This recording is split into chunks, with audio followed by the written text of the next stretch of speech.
Hello, I'm Tony Perkins, President of the Family Research Council here in Washington, D.C. You may be asking yourself, how will same-sex marriage affect my family? Well, based on the evidence, everything changes when same-sex marriage becomes legal. If it is legalized, then it must be taught as normal, acceptable, and moral behavior in every public school. Don't believe me? It's already happened in Massachusetts. That means public schools in every grade, even kindergarten, must teach your children to accept same-sex marriage. This really confuses children. David, appreciate you and Tanya inviting us to come into your home. I've been looking forward to sitting down and talking to you about this because I think this is such an important story, and I think parents need to know what's happening in our schools. The beginning of 2005, our son Jacob was going into kindergarten, and he came home with a diversity book bag.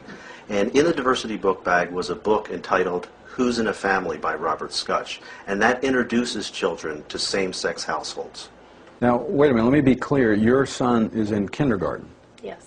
And he was given a book about homosexuality and marriage? Yes.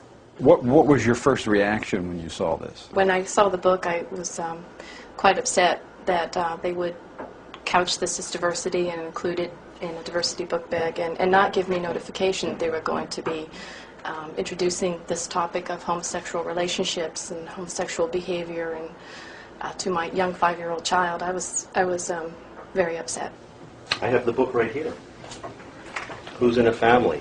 It introduces children to such things as Clifford and her dad's partner, Henry. This is what they sent home with your 5-year-old? That's correct, Tony.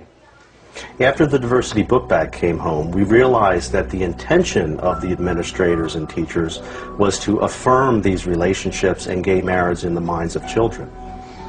When we went into the school, what we requested is parental notification when these issues are brought up by adults within the school, and the option to opt our child out of this type of indoctrination.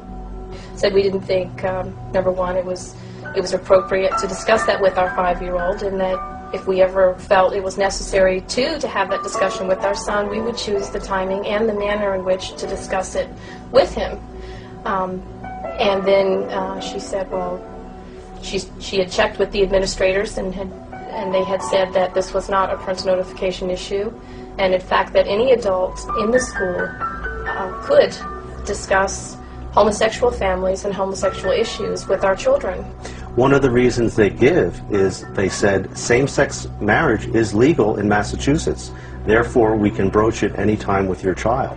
And when they are putting forward that it's equal, they're putting forward that it's a morally equal alternative and affirming it in the minds of children. Now, these are young, impressionable children, and they know very well that there are many parents that do not hold these beliefs. But irrespective of that, in an intolerant manner and in an aggressive manner, they are putting forward that we as parents do not even have the right to know what they're saying to our children.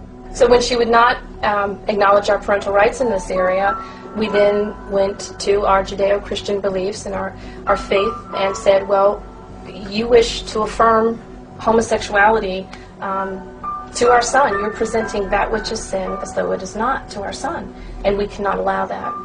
And at that point she reiterated, this is not a parental notification issue. It is our sacred duty as parents to guide our child. What they did and what they were doing at the point where they won't allow parental notification or the option to opt out is they were taking the parental role for themselves. And they had no tolerance for the notion that parents have the right to be the primary directors of the child's upbringing and moral education.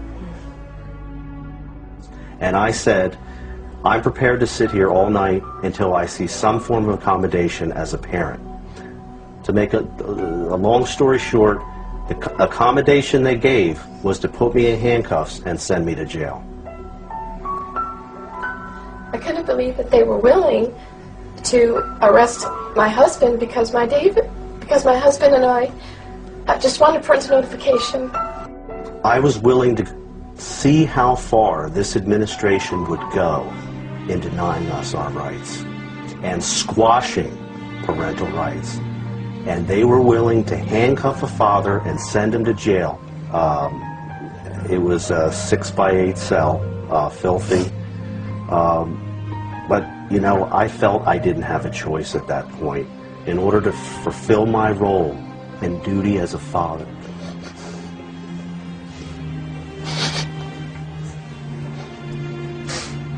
Parents need to stand their ground. If they intend to have a war over our parental rights, battling for the hearts, minds, and souls of our children, then let it begin here. Do you see the implications of same-sex marriage being legalized in your state? It affects every family and every child, including yours.